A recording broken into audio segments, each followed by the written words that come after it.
Oi, pessoal, tudo bem?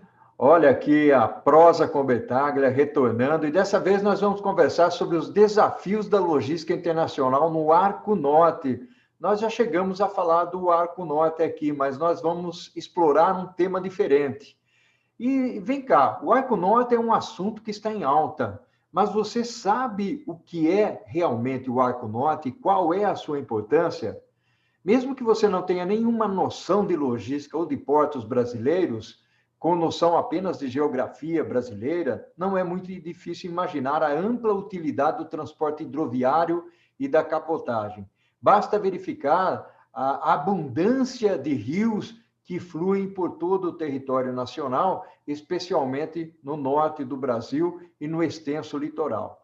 A movimentação da produção brasileira por muitos anos se fez ao contrário do que muitos aconselhavam, usando como prioridade os portos de grãos do Sul e Sudeste, principalmente o Porto de Santos. Porém, com os recordes das safras, com as demandas chinesas, o resultado foi muitos gargalos nos portos de grãos no Sul e no Sudeste, que já estavam sobrecarregados. As consequências desses gargalos foram um maior custo de transporte, além das longas viagens. E há muitos obstáculos e desafios que devem ser vencidos na logística brasileira para impulsionar esta área. Esse assunto é por demais interessante e para nós conversarmos, refletirmos, eu vou chamar uma pessoa para prosearmos sobre o tema e o nome dele é o amigo Eric Imbiriba. Grande Eric, tudo bem, meu amigo? Que fantástico, que honra, que orgulho tê-lo aqui no Prosa com o Betaglia. Vamos falar um pouquinho sobre esse assunto que é extremamente interessante. Nós já desenvolvemos esse assunto aqui anteriormente, mas vale a pena aprofundar mais ainda. Eric, seja bem-vindo, meu amigo. Obrigado, professor. Obrigado pelo convite. Muito honrado e sinto que a responsabilidade é grande. Para as pessoas que você entrevistou aí, tenho que manter o nível, não posso deixar cair a peteca. Bacana, Eric. Eu gostaria que você explorasse aí um pouco do Arco Norte, que é tão importante para nós termos o conhecimento aí, principalmente desse setor logístico, desenvolvimento logístico que vem ocorrendo por aí, Eric. Professor, a fronteira do Arco Norte é formada pelas estruturas logísticas, né, que ficam acima do paralelo 16, portanto, extremo norte do Brasil, e vai até o porto de Itaqui, já no Nordeste. Nós temos portos fluviais, e inclusive são a maioria, e portos marítimos mesmo, portos de oceano, que é o porto de Itaqui. E essa fronteira, ela é extremamente necessária para que a logística do comércio exterior se realize daqui para frente. As estruturas do Sul e Sudeste, que são muito grandes, elas estão saturadas. Por mais que o ministro Tarcísio esteja se esforçando para aumentar a quantidade de terminais e de estruturas para lá, não tem como escoar a produção, que é crescente, principalmente do centro-oeste brasileiro. Então, é um caminho sem volta, desenvolver o Arco Norte para o Brasil nesse momento. Então, nós aqui no norte do Brasil temos a responsabilidade de acompanhar esse processo, participar dele, né? O Brasil tem um costume de ser governado por Brasília, é o que eles acham que é o correto.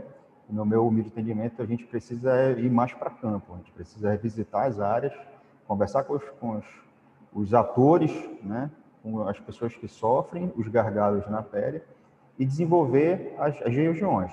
Eu, por exemplo, sou paraense, nascido e criado, minha vida profissional foi feita aqui, passei um tempo fora, mas o tempo todo foi vivendo comércio exterior aqui na região, e eu nunca me senti representado por nenhum órgão, nenhuma instituição política Então, a gente aqui, como profissional, precisa fazer o dia a dia, a responsabilidade nossa é fazer o dia a dia acontecer.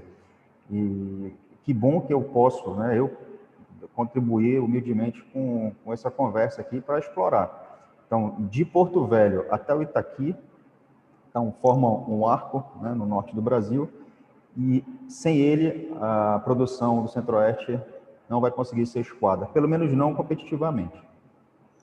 Que bacana, Eric, você tocou num ponto aí que para mim é fundamental, ou seja, o se sentir representado, né? Nós percebemos, por exemplo, que há grandes movimentações logísticas e até o escoamento dos grãos que vinham do Centro-Oeste sendo direcionados para os portos, tanto do Sudeste quanto do Sul, principalmente Santos aí. E hoje nós estamos vendo um movimento diferente, ou seja, utilizando um pouco mais os portos localizados aí no Arco Norte, até uma movimentação logística mais direcionada para essa área, e eu acho interessante isso, porque há muitos anos nós falamos sobre o desenvolvimento brasileiro, mas falamos do desenvolvimento brasileiro, mas continuamos investindo cada vez mais no Sudeste e no Sul, quando na realidade, nós precisamos equalizar, eu acho que a palavra correta é essa, equalizar um pouco e descentralizar, mudar os polos, né? A indústria, por exemplo, muito centrada em São Paulo, fazendo com que as pessoas do Norte e Nordeste e também do Sul se direcionem para São Paulo, e aí acaba acontecendo outros problemas, ou seja, geram-se outros problemas, congestionamentos homéricos, gargalos logísticos, né? Nós estamos falando aqui de logística. Eu queria que você explorasse um pouco mais esse lado, até porque você trabalha com comércio exterior. Como é que é a sua visão, antes de nós partirmos para o aspecto de olhar o lado da produção, o corredor logístico, mas falar um pouco mais, explorar um pouco mais essa importância que tem o aspecto do corredor e do escoamento dos grãos aí, o Eric. Professor. Aqui, a nossa estrutura ela é muito primária, né? Nós temos portos, eu falo fora Itaqui, que eu depois vou tocar especificamente, mas os outros portos todos, eles têm uma estrutura básica, antiga, obsoleta, e que não são produtivas, né? A produtividade é muito baixa. Então, comparando com Paranaguá, Rio Grande, Itajaí, é risível até. Eu que venho do setor de shipping, né? Então a produtividade no conteneiro em Paranaguá e Santos é quase 10 vezes maior do que a nossa aqui, com o guindaste de bordo, MHC de terra, não tem portainer. Então a diferença é gritante, né? E se for depender do lado privado, exclusivamente dos investimentos privados, a gente vai cair no dilema de ovo e galinha que a gente não vai mover. Na logística, nós temos o dilema ovo e galinha, que é primeiro a carga ou primeiro a estrutura? Porque se a gente não tiver carga, a empresa não monta estrutura.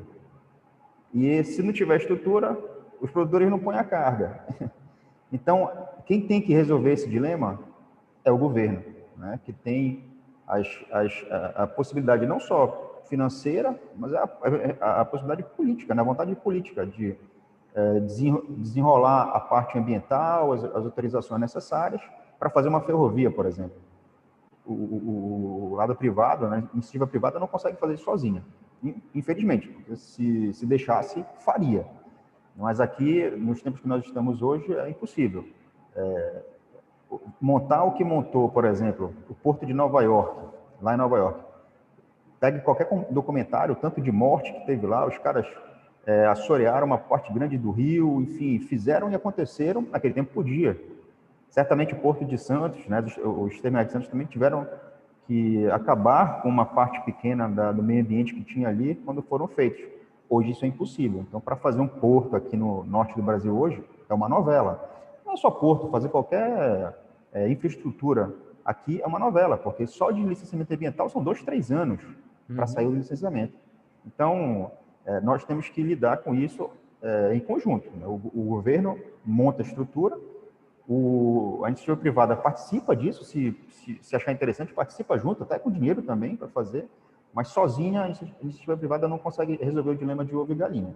Então, logística e infraestrutura, elas precisam andar juntas para que a gente possa desenvolver o Arco Norte. Aqui, a gente precisa de ferrovias, nós temos pouquíssimas ferrovias, a única ferrovia em funcionamento é a Norte-Sul, que desce do Centro-Oeste, vai de Anápolis até a Ceilândia. E lá encontra a Costa de Ferro Carajás, que é da Vale, é quase que exclusivamente da Vale. Então, eu tive, quando trabalhava no armador, um trabalho de desenvolvimento comercial da região ali para poder botar container naquela ferrovia, e trabalhamos junto com a VLI nessa tentativa de botar, mas é difícil. A Vale, ela usa muito da ferrovia, e a VLI tem umas limitações. A própria Brado chegou a tentar entrar na ferrovia e desenvolver a ferrovia, até onde eu sei não conseguiu. Então, é uma questão importante para nós aqui. A gente precisa de uma ferrovia ligando o Mato Grosso para cá, e já existe o projeto, não é de hoje, né, a Ferrogrão, que sai de Sinop e vai até Miritituba, inicialmente para Miritituba. Poderia até ir até Santarém, haveria espaço para isso. Miritituba, inclusive, o Marco Caranga falou, né, que ele trabalhou lá. Uhum. Eu estive lá várias vezes, eu morei, inclusive, na Transamazônica durante um tempo. Antes de trabalhar com logística, eu trabalhava com exportação de madeira, então conheço de perto, vivi, morei, não sei as dores que as empresas e as pessoas de lá passam normalmente. Então, ferrovias como a Ferrogrão, temos aqui um projeto da Ferrovia Pará, que já foi alterado um pouco, mas saía antes de Santana do Araguaia, ia até Vila do Conde, e com um trecho pequeno para ser ligado a Norte-Sul, de 58, salvo engano, 58 quilômetros, para se ligar a Norte-Sul. E o sul do Pará é um enorme produtor de grãos, tem pecuária, tem abacaxi, tem ciências florestais, né? Tem eucalipto, tem teca, então, assim, muita carga. A carga tem. O que falta é estrutura, né? Mas, mais uma vez, a iniciativa privada não consegue fazer sozinho. Falando de hidrovias, né? Aqui na nossa região nós temos a hidrovia do Tapajós, a ser desenvolvida, né? A hidrovia do Tapajós, Araguaia e Tocantins, que atenderia, inclusive, o Centro-Oeste. A hidrovia do Madeira, que melhor sinalizada e mais estruturada, atenderia facilmente a região de Porto Velho, trazendo carga para cá, para o Pará, ou até mesmo para o Amazonas. Aqui temos também uma hidrovia que é do Capinguamá, que é aqui próximo do Pará, que liga o sudeste do Pará até Belém. Então, assim, produção de soja imensa, crescente, isso não vai parar, isso só vai aumentar. E sem as iniciativas do governo para que se permita fazer essa infraestrutura, a gente não vai sair. O porto, como eu lhe falei, os nossos portos são obsoletos, são antigos, então Taquatiara, Santana, Oteiro, Vila do Conde, Santarém, são portos de 20 anos atrás.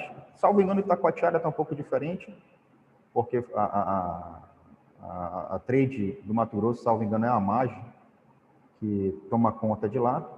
Então, já deve estar melhor do que eu conheci quando eu fui lá 15 anos atrás. E o Porto de Itaqui, que merece um aposto, porque o Porto de Itaqui está dando um banho de gestão nesses outros portos todos. O Porto de Itaqui tem a facilidade de ter sido criado para carga granel, né? E tem a facilidade de ter a ferrovia chegando lá. Já tinha a estrada de ferro Carajás chegando até o Itaqui.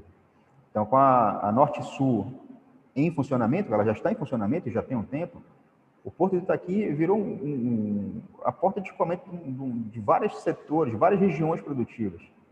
E mérito da administração, que começou no governo, inclusive no governo anterior, lá no Maranhão, e foi mantida a administração, que é o Ted Lago, o presidente, e um banho. Eles montaram um terminal graneleiro imenso e que está, inclusive, sendo aumentado agora.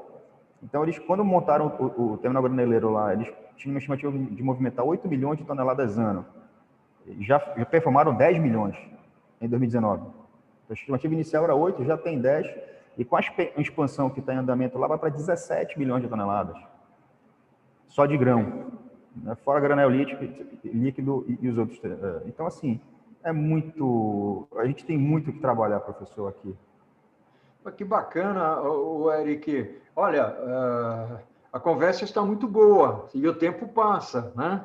Então, nós estamos aqui terminando o primeiro tempo da nossa prosa com o Bertaglia, né? E você tem tocado em alguns assuntos aí que são extremamente interessantes, até pela perspectiva que você comentou do porto do Itaqui, a gestão, acho que a gestão é um elemento fundamental para a gente explorar esse lado de infraestrutura e também a boa vontade política para fazer as coisas acontecerem. Eu queria, Eric, no segundo tempo aqui, na nossa segunda jornada, eu queria explorar um pouco mais dessa logística internacional, falando da cadeia produtiva, da exportação, também da importação, porque às vezes a gente fala muito da exportação, né, no sentido de transportar os grãos e utilizar os portos aí com os grãos. Até você chegou a mencionar aí da ferrogrão, né, da ferrovia muito voltada para o transporte dos grãos. O Eric, vamos fazer isso? Vamos para o segundo tempo e daqui a pouquinho nós voltamos? Vamos lá, professor. Oi, Eric, que bacana, meu amigo, que está sendo essa nossa prosa com Bertaglia. Você explorou assuntos aí fantásticos, né? E uma das coisas que eu gostei muito foi falar da gestão do Porto do Itaqui. É importante nós elogiarmos os trabalhos que são bem feitos, porque principalmente o brasileiro tem o hábito de criticar muito as coisas mal feitas, então é importante também trazer para as comunidades e para as pessoas aquilo que está sendo bem feito, que está sendo bem administrado. Legal isso, parabéns. Eric, vamos desbravar um pouquinho essa parte da logística internacional, falando aí da cadeia produtiva, importação, exportação. O que você tem a me falar, já que você atua aí no comércio exterior, Eric? Nós temos aqui um mercado que é tipicamente exportador, né? Isso o Arco Norte inteiro.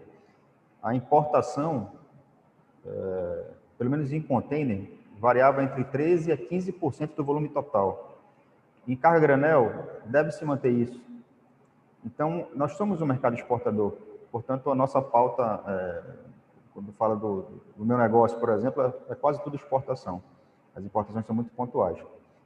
Além da soja, né, dos grãos, soja, milho, e do minério, que é o que faz em volume, né, na pauta,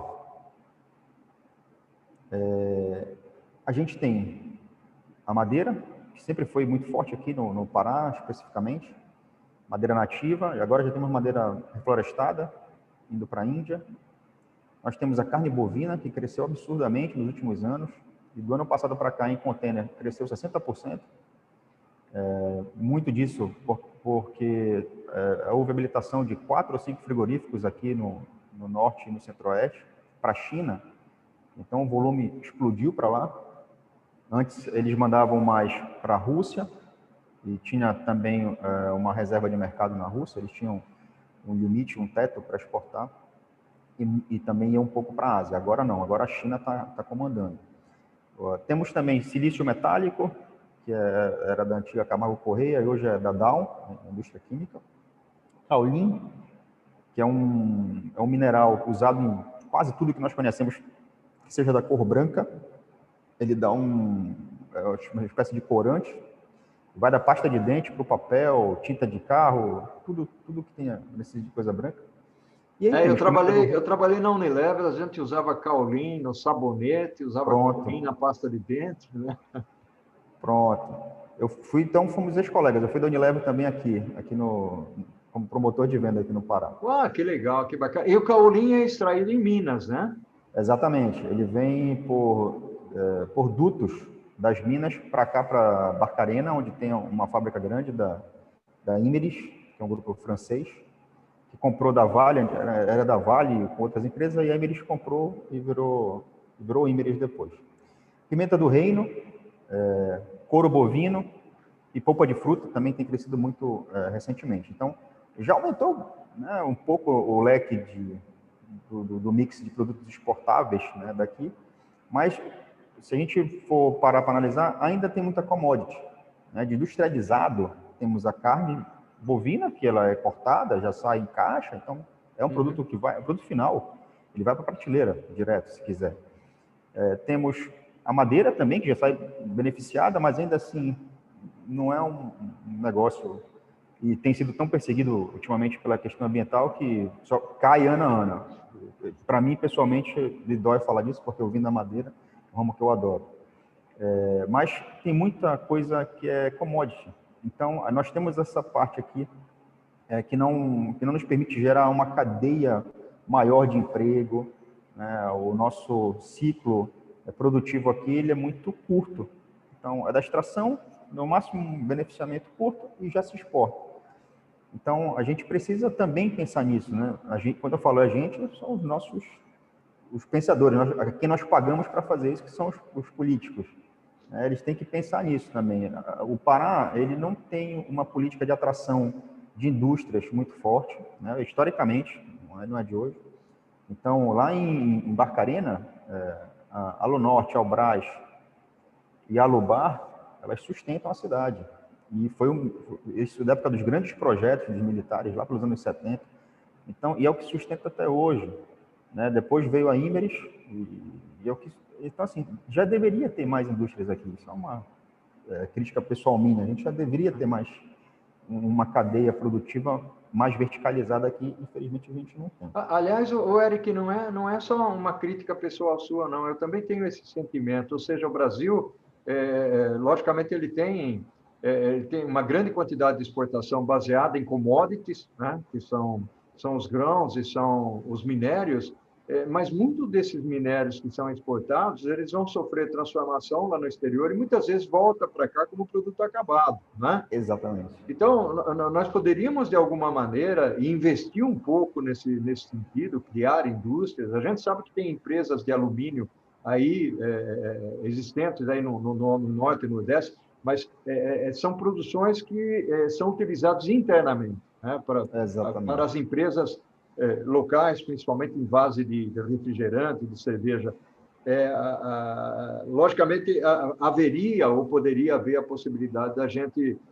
tudo bem que não produto final, né? Você exportar latinha de cerveja vazia ou lata de refrigerante vazio, você vai, na realidade, você vai ocupar um espaço logístico muito grande no porão do navio, mas você poderia ter um semi-acabado para um pré-fabricado. Isso poderia ser utilizado. Mas eu acho que com a evolução, inclusive essa condição que nós vivemos agora da Covid pode fazer com que muitas empresas repensem isso, porque o grande hub logístico e a fábrica do mundo, né? A China é conhecida como sendo a fábrica do mundo, até por conta do custo de mão de obra.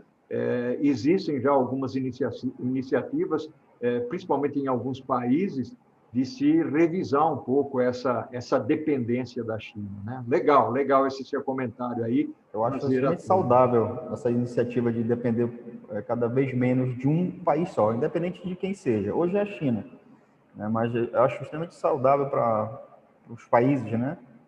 A prova está aí, o que foi esse ano todo, né? Então a gente está dependendo de todos os ovos estão num cesto só. Deveria dividir melhor isso daí.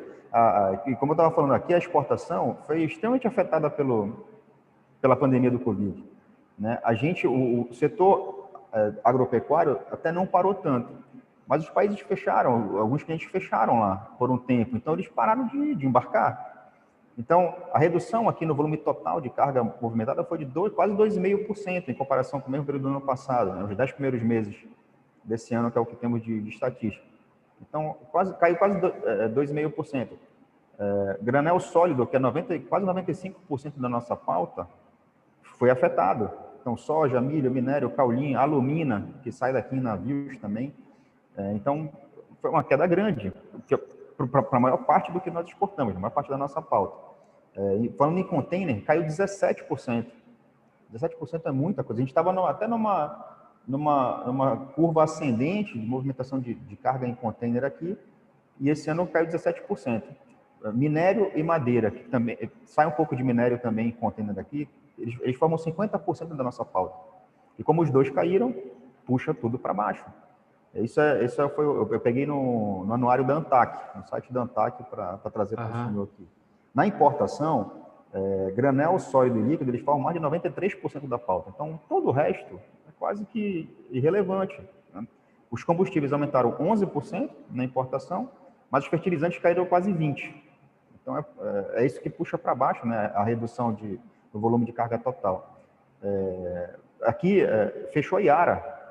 Você deve conhecer aquela indústria de fertilizante, a Yara. Conseguiu fechar aqui. A gente quase não acreditou. Como que vai fechar a Yara? E ela fechou aqui em Vila do Conde, que é o porto de Vila do Conde, que fica no município de Barcarena.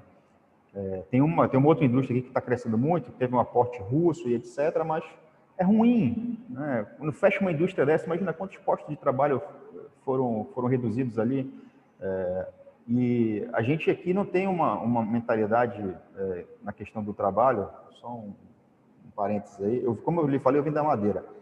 E um dado curioso: cada serraria, por menor que seja, mais simples que seja, ela emprega no mínimo 20 pessoas. Cada serraria. Quando eu chegava numa cidade polo dessa, tinha facilmente 30 serrarias funcionando na cidade. E ninguém ganhava salário mínimo, porque no ramo ninguém aceitava ganhar salário mínimo. Então era mais do que o salário. Nem mesmo a função mais simples lá, que é carregar o pó e o lixo do fim da produção, não ganhava salário mínimo. Então, 20 empregos, 30 serrarias, são 60, 600 empregos diretos. Posições, sim. Numa cidade de 20 mil habitantes, 15 mil habitantes. Então, e outra, girava uma cadeia absurda: borracharia, posto de mola, insumo, estiva para mandar para extração. Então, assim, é um setor que emprega muito e paga bem e movimenta uma roda econômica grande. Mas, por conta das questões ambientais, e eu não estou dizendo que eles estavam certos, né, em não seguirem as regras ambientais, mas por conta disso, isso é fato, o setor quase que acabou e agora vemos fazendas saindo, fazenda de soja, né, milho, etc. E com, sei lá, 10, 15 funcionários, uma fazenda inteira de milhares de hectares, porque é tudo mecanizado, a mecanização já chegou aqui.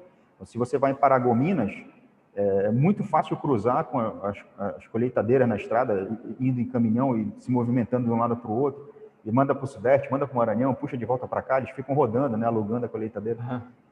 E Santarém é a mesma coisa, já tem colheitadeira, já tem máquinas imensas. Então, o posto de trabalho que gerava, né, os 20 de uma serraria pequena, menor que tivesse, eram mais do que uma fazenda inteira de soja. Então, na questão de divisão de renda, eu não vejo como uma vantagem isso acontecer. Não quero que acabe com a fazenda, não. Eu só quero que mantenha as duas coisas. Eu gostaria que pudesse manter as duas coisas. Então, que tivessem essa visão de não, em vez de criminalizar um setor, não, dá ferramentas para que ele se legalize. Está acontecendo uma coisa muito parecida agora com o minério. Que nós temos uma manganês, sai muito aqui a granel, e tanto em navio graneleiro quanto em navio conteneiro. Estava saindo muito em container. E por conta de umas operações que tiveram ultimamente para pegar os ilegais, mais uma vez, muito justo, mas parou. Eu tive semana passada em Vila do Conde e me assustei. Não tem um container de manganês em movimento. Nenhum, zero. Os donos estão tentando se legalizar? Os donos estão querendo passar a carga a gente porque eles sabem que não vai se legalizar? Não sei. Mas eu sei que um setor muito forte, que estava, já segundo informações lá de dentro do terminal portuário, chegava a quase 40% do volume movimentado em container, né, era manganês, e parou. E para uma cidade inteira. Todo mundo que estava dependendo disso, e os terminais que estavam contratando, e abrindo um terminal atrás do outro. Então, assim, não é bom para ninguém que isso aconteça. Eu acho que a gente precisa de menos criminalização e mais trabalho em conjunto para levar o Arco Norte adiante, porque não tem como um setor só segurar o que está por vir. Não vai ser o agronegócio sozinho, não vai conseguir segurar. Vai ter que ter os outros também. Vai ter que ter a carne, vai ter que ter a madeira, vai ter que ter outras coisas. Eu gostei bastante do que você falou, ou seja, nós precisamos ter uma mentalidade voltada não só para o progresso, né, mas uma mentalidade voltada para o lado social, o lado comunitário, a valorização do ser humano, e agir corretamente. Eu não digo nem agir dentro da lei, porque a lei às vezes impõe alguns limites, mas o lado da valorização é importante, sem a necessidade de se utilizar de subterfúgios para conseguir as coisas, né? Então, da mesma forma como se espera do governo um retorno para construir a infraestrutura logística, sejam aí os portos, as ferrovias, ou até mesmo as rodovias, melhorando as rodovias, né? Se espera também de que a população, e principalmente o setor privado, haja de uma forma coerente. Lógico que nós estamos vivendo dentro de uma problemática hoje, que é a pandemia, e isso acaba influenciando uma série de pontos, mas importante, né, Eric, nós temos essa visão e fazer com que realmente haja investimentos e geração de emprego, já que nós vivemos um momento extremamente difícil, até pré-pandemia, né? Na pré-pandemia, o Brasil já vivia essa situação de desemprego, e com a pandemia a situação só piorou. Deixa eu fazer uma pergunta para você, Eric. Quando você olha para um porto de Itaqui, por exemplo, e outros portos que eventualmente você consiga analisar, como é que está o aspecto tecnologia nesses portos? Como é que você enxerga isso, Eric? Professor, a gente poderia estar mais adiantado. O porto de Itaqui, por exemplo, o terminal granileiro, ele está fazendo o trabalho dele, né? Fez o trabalho direitinho, fez o dever de casa. Então, ele tem ship loader, correias transportadoras, eles já usavam isso no minério, mas o minério saía pelo Ponta da Madeira, que é o terminal da Vale. O porto de Itaqui não tinha isso. Então, é muito MHC, especificamente de operação portuária, né? É muito MHC de terra, stacker quando precisa de container, uma stacker, mas assim, não tem eu não vi ainda portainer aqui. Eu acho que tem em Manaus, no porto de Chibatão, salvo engano, já tem portainer. Mas o porto de Manaus, ele é conteneiro 100%. Então, ele muitas vezes nem é considerado nas questões do Arco Norte, porque o Grupo Passarão fez o trabalho tão bem feito, quer dizer, o maior porto privado da América Latina, e é só container. Então, ele já está fazendo também o dever de casa dele e não tem muita coisa para sair de commodity por lá. O mercado de Manaus é um mercado importador, diferente do que a gente tem aqui no Arco Norte em geral. Ele é um polo importador por causa da Zona Franca.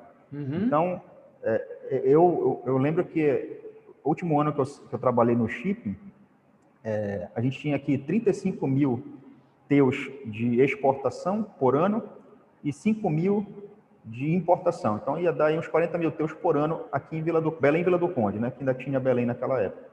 Hoje já não tem mais para container, só carga a granel. Manaus já tinha mais de 120 mil TEUs ano. Isso foi em 2016. Então, assim, 120 para 40, 3 vezes maior do que a movimentação de Belém e Vila do Conde inteira. Por conta da Zona Franca, claro, né? Uhum. Mas, enfim, eles fizeram o dever de casa em Manaus, né?